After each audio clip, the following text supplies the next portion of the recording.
The Great Lakes hold more than water. They hold secrets, shadows buried. Shadows over the Great Lakes. The wind off Lake Michigan cut like glass that night, slicing through Detective Mark Callahan's coat no matter how tightly he pulled it around his shoulders. Harbor Point was a small town, but the lake that pressed itself against its edge had always felt endless, an ocean without mercy. Tonight, the water carried something darker than the usual stench of rust and algae.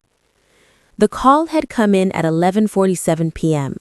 A fisherman, hauling in his nets, had snagged more than perch or bass. By the time Callahan arrived, the sheriff's deputies had already dragged a body to the dock. Floodlights glared against wet wood, and gulls screamed overhead, stirred by the sense of death. The woman lay on her back, her hair plastered across her face. She was in her mid-30s, clothes soaked, eyes wide open. Her fingers clutched something small, rigid. A deputy pried it loose and dropped it into an evidence bag. Callahan squinted at it. A wooden carving, weathered but distinct. A lighthouse. "This isn't random," he muttered. The waves answered with their constant roar. Somewhere in the distance, the Harbor Point lighthouse blinked its steady warning to the black horizon. Chapter 1. A town that keeps its secrets. By morning, the town was already buzzing. Harbor Point hadn't seen a murder in years. The victim, identified as Laura Bennett, was a reporter for the Harbor Gazette. Known for her persistence, she had been digging into local politics and the controversial development project plans for the shoreline. Callahan sat across from the sheriff in his cramped office. Sheriff Dan Foley was a man with thinning hair and a tired face, more accustomed to dealing with drunken brawls than homicide. "She was asking questions about the old shipwreck," Foley said, rubbing his temples. "You know the one, 30 years back, the Marquette Star, went down in a storm, took half a dozen lives with it." Callahan remembered. He had been a boy then, and the disaster had haunted the town ever since. There were rumors of negligence, maybe even sabotage, but no answers had ever come. The wreck lay at the bottom of the lake, rotting in silence. "She was connecting it to the shoreline project?" Callahan asked. Foley shrugged. "Could be, or maybe she pissed off the wrong people. We've got plenty of those around." Callahan thought of the wooden lighthouse, not just a clue, but a message. Chapter 2. Suspects. The investigation unfolded quickly, names surfacing like debris in a storm. 1. Councilman Richard Hale, a slick politician pushing hard for the new development. Hotels, restaurants, promises of jobs. But it would also mean tearing down parts of the old harbor. Hale had the money and the connections to make problems disappear. 2. Samuel S.A.M. Dwyer, an aging fisherman, weather-beaten and bitter. His son had died in the Marquette Star wreck. Locals whispered he never forgave the town for moving on. He was often seen drinking near the old lighthouse, muttering about curses. 3. Professor Elias Grant, a historian at the University of Michigan, spending his sabbatical in Harbor Point. He was fascinated with shipwrecks in Great Lakes folklore. Some called him eccentric, others obsessed. Callahan's instincts told him all three had shadows worth exploring. Chapter 3. A Town Haunted. The lake pressed itself into every corner of Harbor Point's life. Callahan walked its edges, the mist clinging to him, the smell of brine constant. He visited Laura Bennett's apartment. Inside, papers were strewn across her desk, maps of the shoreline, newspaper clippings about the Marquette Star, and handwritten notes with circled names. At the top of one page, underlined twice, were the words, "The lighthouse is the key." That evening, Callahan stopped at the Gull's Nest, a dim tavern where fishermen nursed their grief. He found Sam Dwyer hunched over a glass of whiskey. "They're saying you found her," Callahan began. Dwyer's eyes were red-rimmed and his hands scarred from years of rope and salt. "Not me, but I know who did." "Who?" "The lake," he said flatly. She dug too deep. The lake doesn't forgive. It takes what it's owed. Callahan studied him. Mad grief or something more? Chapter 4. Another body. 3 days later, the lake gave up another secret. A businessman named Harold Price, known for investing in the Shoreline project, was found in his car at the edge of the pier. His throat was cut. In his lap sat another wooden carving, a lighthouse, this one scorched black as if burnt. The town's fear turned to panic. Rumors of a serial killer spread, whispers of a curse rising again.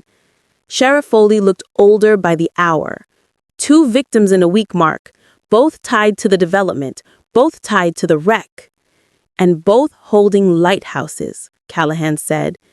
This isn't about the project, it's about the past. Chapter 5. The Lighthouse Keeper. Professor Elias Grant was next on Callahan's list. The man's study smelled of old books and lake water. On the shelves were models of ships, framed maps, and sketches of lighthouses. The lighthouse, Grant said, when shown the evidence photo. Do you know what it means? You tell me. It's a symbol of warning, Grant replied. Guidance in darkness. But here, it may also be a symbol of guilt. The Harbor Point Lighthouse was supposed to be upgraded decades ago. Faulty equipment, poor maintenance, some say that's why the Marquette Star never made it to shore. Callahan frowned. And the people responsible? Grant's eyes glittered. Most of them are still alive, hiding in plain sight. Chapter 6. Patterns in the Water. Callahan pieced it together late one night in his apartment, maps spread across his table. Both victims, Laura Bennett and Harold Price, were tied not only to the development but also to the Marquette Star. Laura's father had been the ship's engineer. Price had been a young council aide who'd signed off on the safety inspections that never happened. It wasn't random. The killer was avenging the wreck. Callahan's phone buzzed. A message with no name, only words. Meet me at the lighthouse, midnight. Chapter 7. Storm. The storm rolled in heavy, thunder shaking the lake, rain slicing across the town. Callahan drove through the downpour, the beam of the Harbor Point Lighthouse cutting through sheets of water. Inside the crumbling structure, the air was damp, smelling of mold and rust. The spiral staircase groaned under his weight as he climbed. Lightning flashed through broken windows. At the top, he found Professor Grant. You sent the message? Callahan demanded. Grant shook his head. I came because I thought you did. A voice echoed from the shadows. Neither of you understand. Sam Dwyer stepped into the light, a knife in his hand, eyes burning. Chapter 8. Confession. It was supposed to be safe, Dwyer hissed. They promised the lighthouse would be repaired. My boy trusted them. He died screaming in that storm because men like Hale and Price covered up the truth. You killed Laura, Callahan said. She was close, closer than anyone. I didn't want to kill her.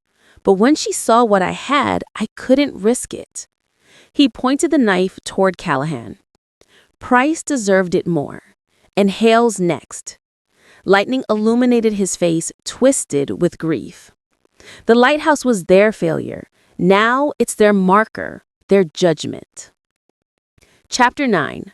Justice and Mercy. Callahan edged closer, his hand hovering near his gun. Sam, listen to me. Killing them won't bring your boy back. They buried the truth, Dwyer shouted, and the town let them. Someone has to pay. Grant stood frozen, eyes wide. The storm howled, shaking the lighthouse walls. In a flash of motion, Dwyer lunged. Callahan drew and fired. The gunshot cracked through the storm. Dwyer collapsed, the knife clattering across the floor. His breath rattled as he whispered, "The lake remembers." Then silence. Chapter 10. Aftermath. The storm passed by dawn, leaving the town washed in pale gray light. Dwyer's body was taken away, and with it, Harbor Point's fragile illusion of peace. Sheriff Foley closed the case quickly, too quickly for Callahan's liking. He'll say it was grief, madness. People need to move on, Foley said. But Callahan knew better. Dwyer wasn't wrong. The truth had been buried, covered up by men still walking free. The Marquette Star wasn't just an accident. It was neglect, a crime no one had ever answered for. That night, Callahan stood on the pier staring out at the lighthouse. Its beam cut across the water, steady and unyielding. The shadows over the Great Lakes hadn't vanished. They never would. But for now, one man's vengeance had been silenced, and the town could pretend, just a little longer, that the past was buried beneath the waves.